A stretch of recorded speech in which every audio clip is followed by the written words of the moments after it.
एक कबूतर और एक कबूतरी एक पेड़ की डाल पर बैठे हुए थे और उन्हें बहुत दूर से एक आदमी आता दिखाई दिया।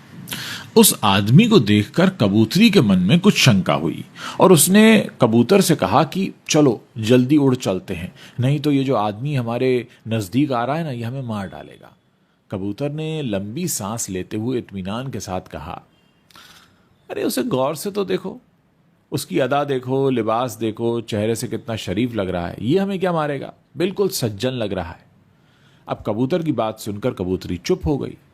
जब वो आदमी उनके करीब आया तो अचानक उसने अपने वस्त्र के अंदर से तीर कमान निकाला और झट से कबूतर को मार दिया और बेचारे उस कबूतर के वहीं प्राण पखेरु उड़ गए। असहाय कबूतरी वहां से किसी तरह भागकर अपनी वो जान बचाती और बिलखने लगती है। उसके दुख का कोई ठिकाना नहीं था, पल भर में ही उसका सारा संसार उजड़ गया। उसके बाद वो कबूतरी रोते हुए अपनी फरियाद लेकर राजा के पास गई और राजा को उसने पूरी घटना बताई। राजा बहुत दयालु इंसान था।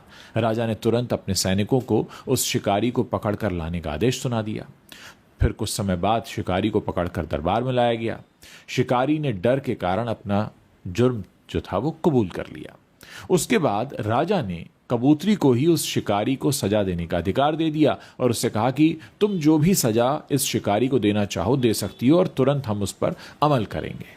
कबूतरी ने बड़े दुखी मन से कहा कि हे राजन, मेरा जीवन साथी तो इस दुनिया से चला गया जो फिर कभी लौट कर आएगा नहीं, इसीलिए मेरे विचार से इस क्रूर शिकारी को बस इतनी सजा दी जानी चाहिए कि अगर वो शिकारी है तो उसे हर वक्त शिकारी का ही लिबास पहनना चाहिए।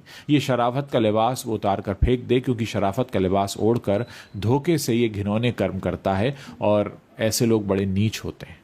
तो दोस्तों, ये कहानी आपको मैंने इसलिए सुनाई है कि अपने आसपास जो शराफत का ढोंग करने वाले बहरूपिये घूम रहे हैं उनसे आप सावधान रहें। हो सकता है शरीफ लिबास के भीतर कोई क्रूर शिकारी छिपा हो।